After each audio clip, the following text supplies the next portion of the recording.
Wel, bore da, frodyr a chwiorydd. Hyfryd cael bod nôl yma a cyfle i drafod efo chi ambell i syniad. Oeddwn ni wedi paratoi Araith ar eich cyfer chi.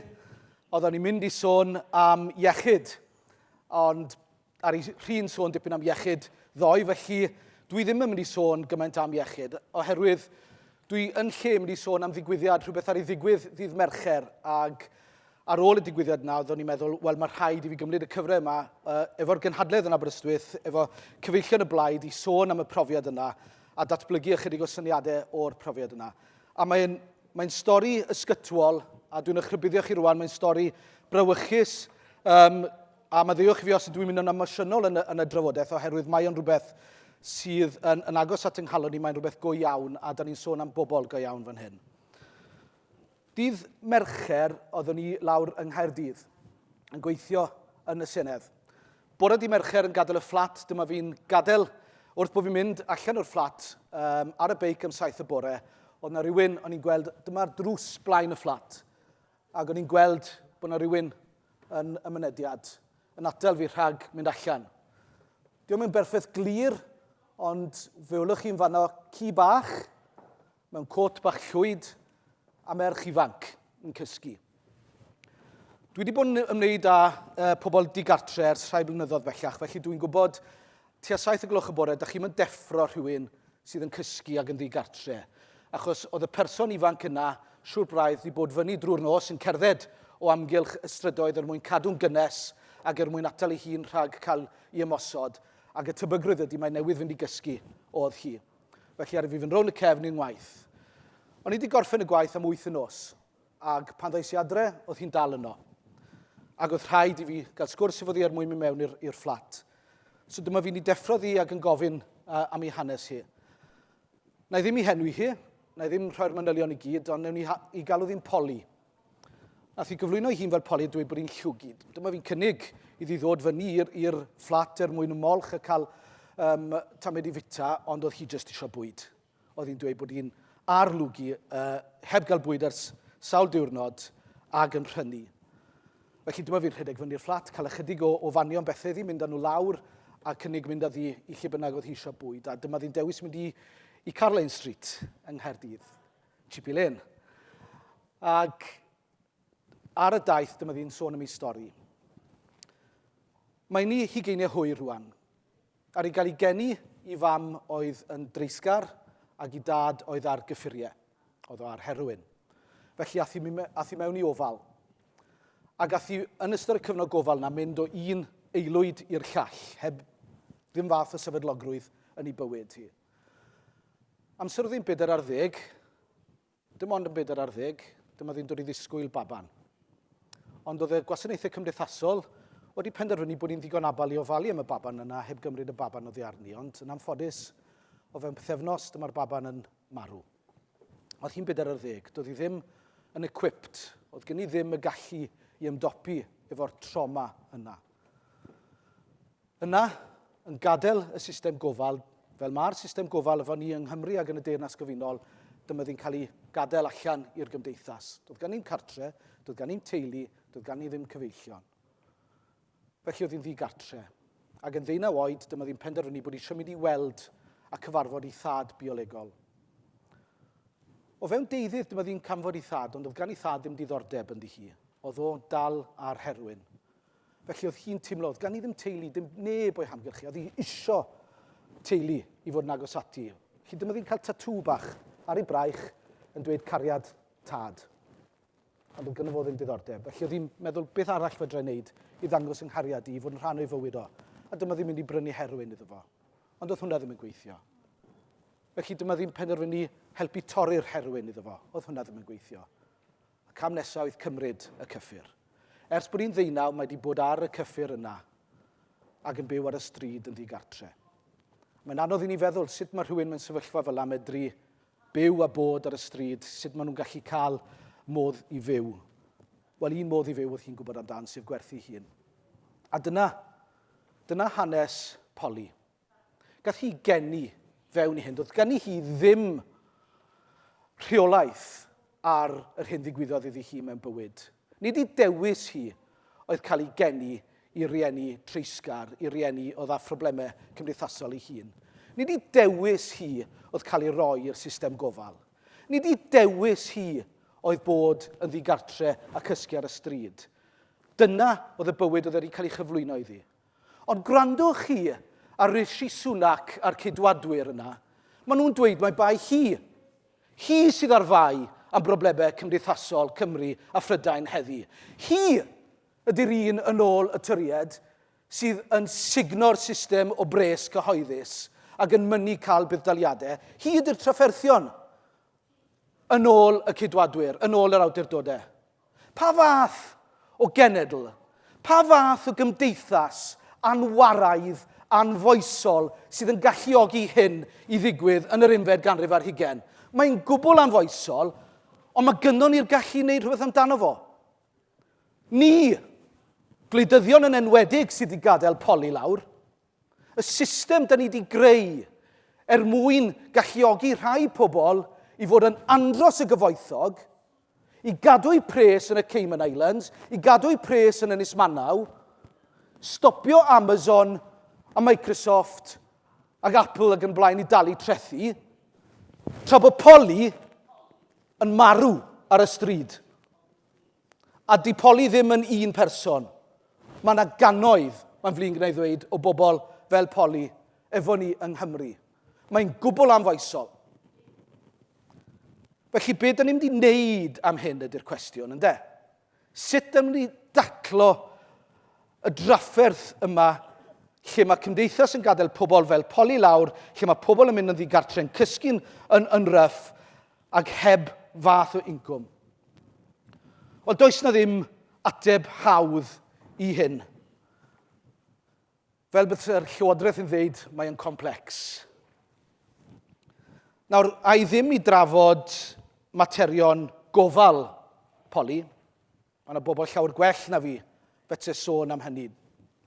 Dwi'n gweld rhai ymlaen i fan hyn sy'n gwybod llawer iawn mwy am y drefn yna. Ond mae yna bethau fetsen i wneud i'w helpu hi rwan a sicrhau fod pobl ddim yn mynd yn ddigartre yn y dyfodol. Na i gychwyn efo'r darn penodol o ddigartrefedd. Ac mae'n rhaid i ni edrych ar ffindir. Yn y ffindir, mae gyda nhw Policy Housing First. Mae'n siŵr bod rhai ohonoch chi wedi clywed amdano fo. Mae Cymru wedi mabwysiadu'r Policy Housing First ers sawl blwyddyn, ond dydy wedi cael ei weithredu. A drafferth ydy, os ydych chi'n mynd i weithredu Policy Housing First, mae rhaid iddo fo gydblethu fo sawl polisi arall mwyn wneud iddo fo weithio.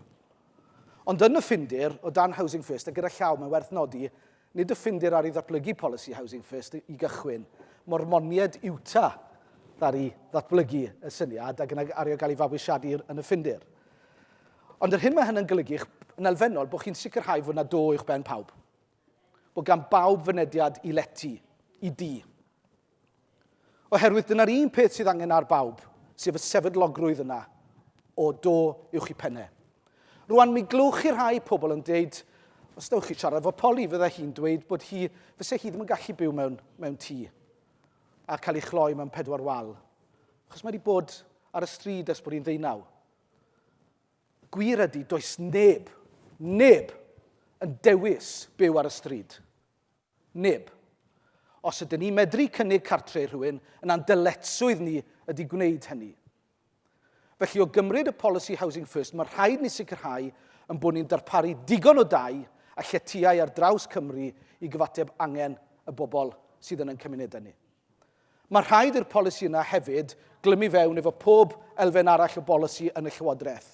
Efo iechyd, efo addysg, efo datblygu economaidd, bob dim.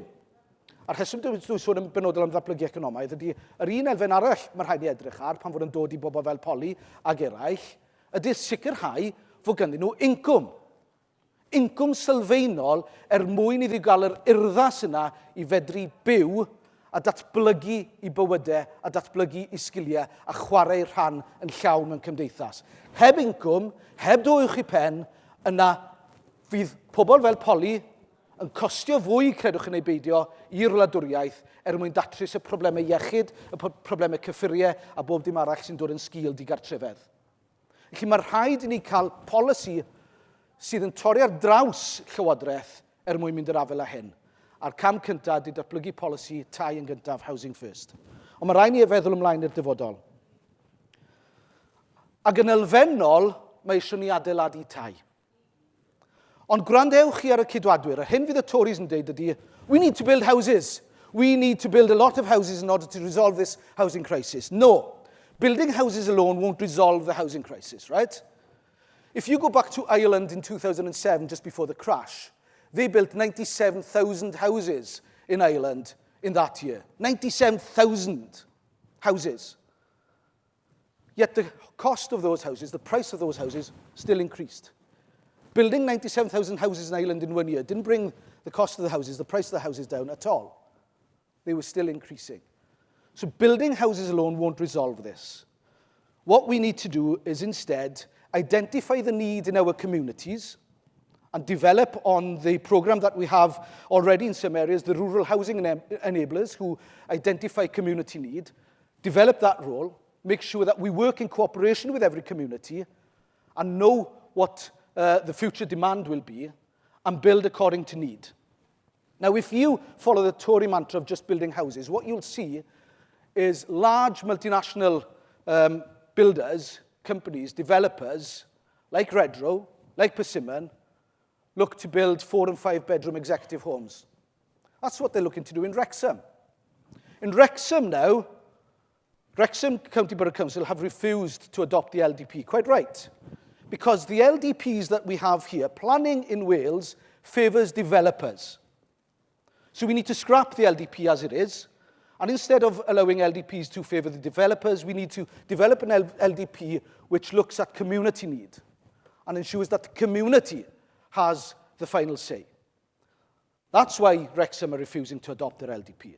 And in Wrexham, they're planning to build 3,200 homes, 3,200 homes by Redrow, which isn't according to need. They'll be 4 or 5 executive bedroom homes with only 9% affordable housing. So we need to scrap that system and look at planning. We need to release land in Wales, public land in Wales, to allow for that planning. And what we know in Wales is that the demand is with 1 bedroom or 2 bedroom accommodation. Something that Polly would need. Developers won't develop a 1 bed housing complex because there's no profit in it for them. So we need to build at scale according to demand, in accordance with community need.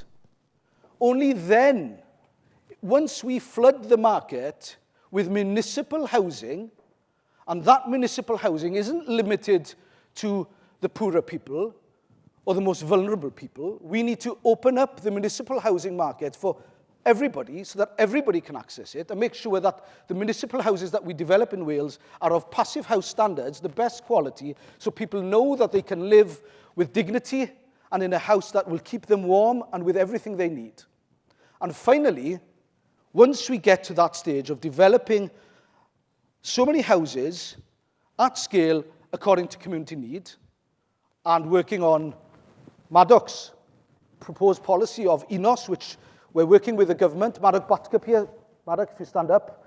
Madoc here has been helping us out with some of our housing policy, and Madoc helped develop the ENOS policy.